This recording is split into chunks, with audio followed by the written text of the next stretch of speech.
പുതിയൊരു വീഡിയോയിലോട്ട് സ്വാഗതം. ഈ ഒരു വീഡിയോയിലൂടെ നമ്മൾ കാണാൻ പഠിക്കുന്നത് പെരിന്തൽമണ്ണയിൽ നിന്നുള്ള യൂസർ കാറുകളാണ്. വീഡിയോ ഇഷ്ടപ്പെട്ട ലൈക്ക്, ഇഷ്ടപ്പെട്ട ഡിസ്ലൈക്കോ. ഇനി നമ്മൾ ചാനൽ സബ്സ്ക്രൈബ് ചെയ്താൽ തീർച്ചയായും സബ്സ്ക്രൈബ് ചെയ്യുക. അതുപോലെ തന്നെ നിങ്ങളുടെ വണ്ടി നമ്മുടെ ചാനലിലൂടെ സെയിൽ ചെയ്യാൻ താല്പര്യമുണ്ടെങ്കിൽ എൻ്റെ മെയിൽ ഐഡിയിലേക്ക് വണ്ടിയുടെ ഫോട്ടോസും മറ്റു ഡീറ്റെയിൽസും അയച്ചു തരികയാണെങ്കിൽ വരും ദിവസങ്ങളിലെ വീഡിയോയിൽ ആ ഒരു വണ്ടിയുടെ ഡീറ്റെയിൽസ് ഉൾപ്പെടുന്നതായിരിക്കും. അപ്പോൾ കൂടുതലൊന്നും പറയുന്നില്ല, നമുക്ക് നേരെ വീഡിയോയിലോട്ട് പോകാം. മാരുതി സുസുക്കി വാഗണർ പരിചയപ്പെടാം. 2016 രജിസ്ട്രേഷൻ വണ്ടിയാണിത്. LX ആണ് ഇതിൻ്റെ ഓപ്ഷൻ വരുന്നത്. വണ്ടി 1000 cc ആണ്. സിംഗിൾ ഓണർഷിപ്പ് വരുന്ന ഈ ഒരു വണ്ടി ഇതുവരെ സഞ്ചരിച്ചിട്ടുള്ളത് 30,000 കിലോമീറ്റർ മാത്രമേ സഞ്ചരിച്ചിട്ടുള്ളൂ. മാനുവൽ ട്രാൻസ്മിഷനാണ് വരുന്നത്. ഈ ഒരു വണ്ടി LX എന്ന ഓപ്ഷൻ വരുന്നത് ബേസ് മോഡൽ വണ്ടിയാണ്. ഇതിൻ്റെ ഇൻറ്റീരിയറും എക്സ്റ്റീരിയറും ഒക്കെ നല്ല രീതിയിൽ മെയിൻറ്റെയിൻ ചെയ്തിട്ടുണ്ട്. മറ്റ് കംപ്ലൈൻറ്റോ ആക്സിഡൻറ്റ് ഹിസ്റ്ററിയോ ഫ്ലഡ് പ്രശ്നങ്ങളൊന്നും സംഭവിച്ചിട്ടില്ല. ഈ ഒരു വണ്ടിക്ക് സർവീസ് ഹിസ്റ്ററൊക്കെ അവൈലബിൾ ആണ്. തേർഡ് പാർട്ടി ഇൻഷുറൻസ് ആണ് ഇപ്പോൾ നിലവിലുള്ളത്. വണ്ടിയുടെ ഫീച്ചേഴ്സായിട്ട് പറയുന്നത് AC power steering, 2 door power window, remote central lock system, ഇതൊക്കെയാണ് ഇതിൻ്റെ ഫീച്ചേഴ്സായിട്ട് വരുന്നത്. അതുപോലെ തന്നെ ഇതിൻ്റെ ടയർ ഭാഗത്തേക്ക് വന്നാൽ 4 ടയേഴ്സും 60% മുകളിൽ ടയേഴ്സും ഉണ്ട്. ഈ ഒരു വണ്ടിക്ക് ഒരു 17-18 മൈലേജും പ്രതീക്ഷിക്കാവുന്നതാണ്. ഈ ഒരു 2016 രജിസ്ട്രേഷൻ വാഗണറിന് ചോദിക്കുന്ന റേറ്റ് 3,20,000 രൂപയാണ് ഇതിന് ചോദിക്കുന്നത്. അത് നെഗോഷ്യബിൾ പ്രൈസും കൂടിയാണ്. 2016 രജിസ്ട്രേഷൻ വണ്ടിയായതുകൊണ്ട് തന്നെ വണ്ടിക്ക് ലോണും കിട്ടുന്നതായിരിക്കും. നല്ലൊരു ട്രാക്ക് ലാസ്റ്റ് വന്ന് 70% മുകളിൽ ലോൺ കിട്ടുന്നതായിരിക്കും. ഈ ഒരു വണ്ടി സിംഗിൾ ഓണർഷിപ്പാണ്. 30,000 കിലോമീറ്റർ ഓടിയിട്ടുള്ളൂ. 2016 രജിസ്ട്രേഷൻ വണ്ടിയാണ്. 320 ഇതിന് ചോദിക്കുന്ന റേറ്റ്. അപ്പോൾ വണ്ടിയുടെ കൂടുതൽ ഡീറ്റെയിൽസ് ഒക്കെ മനസ്സിലാക്കണമെന്നുണ്ടെങ്കിൽ ഇവരുമായി ബന്ധപ്പെടാവുന്നതാണ്. അപ്പോൾ നമുക്ക് നേരെ നെക്സ്റ്റ് വണ്ടിയിലേക്ക് പോകാം. അടുത്ത നമ്മൾ കാണാൻ വേണ്ടി പോകുന്നത് 2011 രജിസ്ട്രേഷൻ ഹ്യുണ്ടായി i10 ആണ്. സ്പോർട്സ് ആണ് ഇതിൻ്റെ ഓപ്ഷൻ വരുന്നത്. 1.2 ലിറ്റർ പെട്രോൾ എഞ്ചിനാണ് വണ്ടി. സെക്കൻഡ് ഓണർഷിപ്പ് വരുന്ന ഈ ഒരു വണ്ടി ഇതുവരെ സഞ്ചരിച്ചിട്ടുള്ളത് 68,000 കിലോമീറ്ററോളം സഞ്ചരിച്ചിട്ടുണ്ട്. മാനുവൽ ട്രാൻസ്മിഷനാണ് വരുന്നത്. വണ്ടിയുടെ ഇൻറ്റീരിയറും എക്സ്റ്റീരിയറും ഒക്കെ നല്ല രീതിയിൽ മെയിൻറ്റെയിൻ ചെയ്തിട്ടുണ്ട്. മറ്റ് കംപ്ലൈൻറ്റോ ആക്സിഡൻറ്റ് ഹിസ്റ്ററിയോ ഫ്ലഡ് പ്രശ്നങ്ങളൊന്നും സംഭവിച്ചിട്ടില്ല. ഈ ഒരു വണ്ടിക്ക് സർവീസ് ഹിസ്റ്ററൊക്കെ അവൈലബിൾ ആണ്. വണ്ടിക്ക് തേർഡ് പാർട്ടി ഇൻഷുറൻസ് ആണ് ഇപ്പോൾ നിലവിലുള്ളത്. ഇതിൻ്റെ ഫീച്ചേഴ്സായിട്ട് പറയുന്നത് AC power steering, 4 door power window, inbuilt stereo, reverse sensor, rear wiper, remote central lock system, alloy wheels, ഇതൊക്കെയാണ് ഇതിൻ്റെ ഫീച്ചേഴ്സായിട്ട് വരുന്നത്. വണ്ടിയുടെ ടയർ ഭാഗത്തേക്ക് വന്നാൽ 4 ടയേഴ്സും പുതിയ ടയേഴ്സാണ് വരുന്നത്. ഏകദേശം ഒരു 17-18 മൈലേജും പ്രതീക്ഷിക്കാവുന്നതാണ്. ഈ ഒരു 2011 രജിസ്ട്രേഷൻ i10 ചോദിക്കുന്ന റേറ്റ് 1,90,000 രൂപയാണ് ഇതിന് ചോദിക്കുന്നത്. അത് നെഗോഷ്യബിൾ പ്രൈസും കൂടിയാണ്. 2011 രജിസ്ട്രേഷൻ വണ്ടിയായതുകൊണ്ട് തന്നെ ചെറിയ രീതിയിൽ ലോണും കിട്ടുന്നതായിരിക്കും. അപ്പോൾ വണ്ടിയുടെ കൂടുതൽ ഡീറ്റെയിൽസ് ഒക്കെ മനസ്സിലാക്കണമെന്നുണ്ടെങ്കിൽ ഇവരുമായി ബന്ധപ്പെടാവുന്നതാണ്. അപ്പോൾ നമുക്ക് നേരെ നെക്സ്റ്റ് വണ്ടിയിലേക്ക് പോകാം. മാരുതി സുസുക്കി സ്വിഫ്റ്റ് 2014 രജിസ്ട്രേഷൻ വണ്ടിയാണ് നിങ്ങളിപ്പോൾ കണ്ടുകൊണ്ടിരിക്കുന്ന ഈ ഒരു വണ്ടി. VX ആണ് ഇതിൻ്റെ ഓപ്ഷൻ വരുന്നത്. പെട്രോളിൽ മിഡിൽ ഓപ്ഷൻ വണ്ടിയാണ്. 1200 cc ആണ് വണ്ടി വരുന്നത്. സിംഗിൾ ഓണർഷിപ്പ് വരുന്ന ഈ ഒരു വണ്ടി ഇതുവരെ സഞ്ചരിച്ചിട്ടുള്ളത് 92,000 കിലോമീറ്ററോളം സഞ്ചരിച്ചിട്ടുണ്ട്. മാനുവൽ ട്രാൻസ്മിഷനാണ് വരുന്നത്. വണ്ടിയുടെ ഇൻറ്റീരിയറും എക്സ്റ്റീരിയറും ഒക്കെ നല്ല രീതിയിൽ മെയിൻറ്റെയിൻ ചെയ്തിട്ടുണ്ട്. മറ്റ് കംപ്ലൈൻറ്റോ ആക്സിഡൻറ്റ് ഹിസ്റ്ററിയോ ഫ്ലഡ് പ്രശ്നങ്ങളൊന്നും സംഭവിച്ചിട്ടില്ല. ഈ ഒരു വണ്ടിക്ക് സർവീസ് ഹിസ്റ്ററൊക്കെ അവൈലബിൾ ആണ്.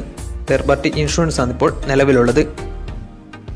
ഇതിൻ്റെ ഫീച്ചേഴ്സായിട്ട് പറയുന്നത് AC power steering, 4 door power window, inbuilt stereo, reverse sensor, remote central lock system, electrically adjustable mirrors, ഇതൊക്കെയാണ് ഇതിൻ്റെ ഫീച്ചേഴ്സായിട്ട് വരുന്നത്. അതുപോലെ തന്നെ ഇതിൻ്റെ ടയർ ഭാഗത്തേക്ക് വന്നാൽ 4 ടയേഴ്സും 70% ടയേഴ്സും ഉണ്ട്. ഏകദേശം ഒരു 16-17 മൈലേജ് പ്രതീക്ഷിക്കാവുന്നതാണ്. ഈ ഒരു 2014 രജിസ്ട്രേഷൻ സ്വിഫ്റ്റിന് ചോദിക്കുന്ന റേറ്റ് 3,40,000 രൂപയാണ് ഇതിന് ചോദിക്കുന്നത്. അത് നെഗോഷ്യബിൾ പ്രൈസും കൂടിയാണ്. 2014 രജിസ്ട്രേഷൻ വണ്ടി ആയതുകൊണ്ട് തന്നെ വണ്ടിക്ക് ബാങ്ക് ലോണും കിട്ടുന്നതായിരിക്കും. നല്ലൊരു ട്രാക്ക് ലാസ്റ്റ് വന്ന് 70% മുകളിൽ ലോൺ കിട്ടുന്നതായിരിക്കും. അപ്പോൾ വണ്ടിയുടെ കൂടുതൽ ഡീറ്റെയിൽസ് ഒക്കെ മനസ്സിലാക്കണമെന്നുണ്ടെങ്കിൽ ഇവരുമായി ബന്ധപ്പെടാവുന്നതാണ്. അപ്പോൾ നമുക്ക് നേരെ നെക്സ്റ്റ് വണ്ടിയിലേക്ക് പോകും. 2015 രജിസ്ട്രേഷൻ ഹ്യുണ്ടായി എലൈറ്റ് i20 ആണ് നിങ്ങളിപ്പോൾ കണ്ടുകൊണ്ടിരിക്കുന്ന ഈ ഒരു വണ്ടി. ആസ്റ്റയാണ് ഇതിൻ്റെ ഓപ്ഷൻ വരുന്നത്. ഫുൾ ഓപ്ഷൻ വണ്ടിയാണ്. CRDI എഞ്ചിനാണ്. ഡീസൽ വേരിയൻ്റാണ് വണ്ടി വരുന്നത്. സെക്കൻഡ് ഓണർഷിപ്പ് വരുന്ന ഈ ഒരു വണ്ടി ഇതുവരെ സഞ്ചരിച്ചിട്ടുള്ളത് 82,000 കിലോമീറ്ററോളം സഞ്ചരിച്ചിട്ടുണ്ട്. മാനുവൽ ട്രാൻസ്മിഷനാണ് വരുന്നത്. വണ്ടിയുടെ ഇൻറ്റീരിയറും എക്സ്റ്റീരിയറും ഒക്കെ നല്ല രീതിയിൽ മെയിൻറ്റെയിൻ ചെയ്തിട്ടുണ്ട്. മറ്റ് കംപ്ലൈൻറ്റോ ആക്സിഡൻറ്റ് ഹിസ്റ്ററിയോ ഫ്ലഡ് പ്രശ്നങ്ങളൊന്നും സംഭവിച്ചിട്ടില്ല. ഈ ഒരു വണ്ടിക്ക് സർവീസ് ഹിസ്റ്ററൊക്കെ അവൈലബിൾ ആണ്. ഫുൾ കവർ ഇൻഷുറൻസും വണ്ടിക്ക് അവൈലബിൾ ആണ്. ഇതിൻ്റെ ഫീച്ചേഴ്സായിട്ട് പറയുന്നത് AC power automatic climate control, AC power steering, 4 door power window, inbuilt stereo, dual air bag, ABS EBD braking system, reverse sensor, rear wiper, defogger, electrically adjustable mirrors, alloy wheels, ഇതൊക്കെയാണ് ഇതിൻ്റെ features ആയിട്ട് വരുന്നത്. അതുപോലെ തന്നെ വണ്ടിയുടെ tyre ഭാഗത്തേക്ക് വന്നാൽ 4 ടയേഴ്സും 70% ടയേഴ്സും ഉണ്ട്. ഏകദേശം ഒരു 18-19 മൈലേജ് വണ്ടിക്ക് പ്രതീക്ഷിക്കാവുന്നതാണ്. ഈ ഒരു 2015 രജിസ്ട്രേഷൻ i20ക്ക് ചോദിക്കുന്ന റേറ്റ് 4,80,000 രൂപയാണ് ഇതിന് ചോദിക്കുന്നത്. അത് നെഗോഷ്യബിൾ പ്രൈസും കൂടിയാണ്. 2015 രജിസ്ട്രേഷൻ വണ്ടിയായതുകൊണ്ട് തന്നെ വണ്ടിക്ക് ലോണും കിട്ടുന്നതായിരിക്കും. അപ്പോൾ ഈ വണ്ടിയുടെ കൂടുതൽ ഡീറ്റെയിൽസ് ഒക്കെ മനസ്സിലാക്കണമെന്നുണ്ടെങ്കിൽ ഇവരുമായി ബന്ധപ്പെടാവുന്നതാണ്. അപ്പോൾ നമുക്ക് നേരെ നെക്സ്റ്റ് വണ്ടിയിൽ പോകാം. മാരുതി സുസുക്കി വാഗണർ പരിചയപ്പെടാം. 2008 രജിസ്ട്രേഷൻ വണ്ടിയാണിത്. LX ആണ് ഇതിൻ്റെ ഓപ്ഷൻ വരുന്നത്. ബേസ് മോഡൽ വണ്ടിയാണ്. 1000 cc ആണ് വണ്ടി വരുന്നത്. സിംഗിൾ ഓണർഷിപ്പ് വരുന്ന ഈ ഒരു വണ്ടി ഇതുവരെ സഞ്ചരിച്ചിട്ടുള്ളത് 72,000 കിലോമീറ്ററോളം സഞ്ചരിച്ചിട്ടുണ്ട്. മാനുവൽ ട്രാൻസ്മിഷൻ ആണ് വരുന്നത്. വണ്ടിയുടെ ഇന്റീരിയറും എക്സ്റ്റീരിയറും ഒക്കെ നല്ല രീതിയിൽ മെയിൻറ്റെയിൻ ചെയ്തിട്ടുണ്ട്. മറ്റ് കംപ്ലൈൻറ്റോ ആക്സിഡന്റ് ഹിസ്റ്ററിയോ ഫ്ലഡ് പ്രശ്നങ്ങളൊന്നും സംഭവിച്ചിട്ടില്ല. ഈ ഒരു വണ്ടിക്ക് സർവീസ് ഹിസ്റ്ററി ഒക്കെ അവൈലബിൾ ആണ്. വണ്ടിയുടെ ഫീച്ചേഴ്സ് ആയിട്ട് പറയുന്നത് AC power steering, 2 door power window, music system, ഇതൊക്കെയാണ് ഇതിൻ്റെ ഫീച്ചേഴ്സ് ആയിട്ട് വരുന്നത്. അതുപോലെ തന്നെ വണ്ടിയുടെ ടയർ ഭാഗത്തേക്ക് വന്നാൽ 4 ടയേഴ്സും ആവറേജ് കണ്ടീഷനാണ് ഉള്ളത്. ഈ ഒരു വണ്ടിക്ക് ഏകദേശം ഒരു 17-18 മൈലേജ് പ്രതീക്ഷിക്കാവുന്നതാണ്. ഈ ഒരു 2008 രജിസ്ട്രേഷൻ വാഗണർ ചോദിക്കുന്ന റേറ്റ് 1 ലക്ഷം രൂപയാണ് ഇതിന് ചോദിക്കുന്നത്. അത് ചെറിയ രീതിയിൽ നെഗോഷ്യബിൾ പ്രൈസും കൂടിയാണ്. 2008 രജിസ്ട്രേഷൻ വണ്ടിയുടെ വണ്ടിക്ക് ലോൺ കിട്ടത്തില്ല. അപ്പോൾ വണ്ടിയുടെ കൂടുതൽ ഡീറ്റെയിൽസ് ഒക്കെ മനസ്സിലാക്കണമെന്നുണ്ടെങ്കിൽ ഇവരുമായി ബന്ധപ്പെടാവുന്നതാണ്. അപ്പോൾ നമുക്ക് നേരെ നെക്സ്റ്റ് വണ്ടിയിലേക്ക് പോകാം. ഹ്യുണ്ടായി i20 2011 രജിസ്ട്രേഷൻ വണ്ടിയാണ് നിങ്ങളിപ്പോൾ കണ്ടുകൊണ്ടിരിക്കുന്ന ഈ ഒരു വണ്ടി. ആസ്റ്റാണ് ഇതിൻ്റെ ഓപ്ഷൻ വരുന്നത്. ഫുൾ ഓപ്ഷൻ വണ്ടിയാണ്. 1.2 ലിറ്റർ പെട്രോൾ എഞ്ചിനാണ് വണ്ടി വരുന്നത്. സിംഗിൾ ഓണർഷിപ്പ് വരുന്ന ഈ ഒരു വണ്ടി ഇതുവരെ സഞ്ചരിച്ചിട്ടുള്ളത് 92,000 കിലോമീറ്ററോളം സഞ്ചരിച്ചിട്ടുണ്ട്.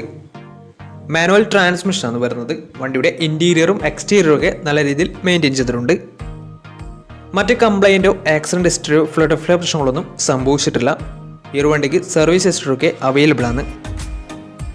വണ്ടിയുടെ ഫീച്ചേഴ്സ് ആയിട്ട് പറയുന്നത് AC power steering, 4 door power window, inbuilt stereo, dual air bag, ABS EBD braking system, reverse sensor, rear wiper, remote central lock system, electrically adjustable mirrors, alloy wheels, ഇതൊക്കെയാണ് ഇതിൻ്റെ ഫീച്ചേഴ്സ് ആയിട്ട് വരുന്നത്. അതുപോലെ തന്നെ വണ്ടിയുടെ ടയർ ഭാഗത്തേക്ക് വന്നാൽ 4 ടയേഴ്സും 70% ടയേഴ്സും ഉണ്ട്. ഈ ഒരു വണ്ടിക്ക് ഏകദേശം ഒരു 16-17 മൈലേജ് പ്രതീക്ഷിക്കാവുന്നതാണ്. ഈ ഒരു 2011 രജിസ്ട്രേഷൻ ഹ്യുണ്ടായി i20ക്ക് ചോദിക്കുന്ന റേറ്റ് 2,40,000 രൂപയാണ് ഇതിന് ചോദിക്കുന്നത്. അത് നെഗോഷ്യബിൾ പ്രൈസും കൂടിയാണ്. 2011 രജിസ്ട്രേഷൻ വണ്ടിയാണെങ്കിൽ ചെറിയ രീതിയിൽ ലോണും കിട്ടുന്നതായിരിക്കും. അപ്പോൾ ഈ ഒരു വണ്ടിയുടെ കൂടുതൽ ഡീറ്റെയിൽസ് ഒക്കെ മനസ്സിലാക്കണമെന്നുണ്ടെങ്കിൽ ഇവരുമായി ബന്ധപ്പെടാവുന്നതാണ്. അപ്പോൾ നമ്മുടെ ഇന്നത്തെ ഒരു വീഡിയോ നിങ്ങൾക്ക് ഇഷ്ടപ്പെടുന്നതായിരുന്നു. ഇഷ്ടപ്പെടുന്ന തീർച്ചയായും നമ്മൾ ചാനൽ ഇതുവരെയും സബ്സ്ക്രൈബ് ചെയ്താൽ തീർച്ചയായും സബ്സ്ക്രൈബ് ചെയ്യുക. അതുപോലെ തന്നെ നിങ്ങളുടെ വണ്ടി നമ്മുടെ ചാനലിലൂടെ സെയിൽ ചെയ്യാൻ താല്പര്യമുണ്ടെങ്കിൽ എൻ്റെ മെയിൽ ഐഡിയിലേക്ക് വണ്ടിയുടെ ഫോട്ടോസും മറ്റ് ഡീറ്റെയിൽസും അയച്ചു വരികയാണെങ്കിൽ വരുന്ന ദിവസങ്ങളുടെ വീഡിയോയിൽ ആ ഒരു വണ്ടിയുടെ ഡീറ്റെയിൽസ് ഉൾപ്പെടുന്നതായിരിക്കും. അപ്പോൾ ഇനി നല്ല നല്ല വീഡിയോസ് ചെയ്യാൻ പറ്റുമെന്ന പ്രതീക്ഷയിൽ it's me Ron signing out. Tata bye bye.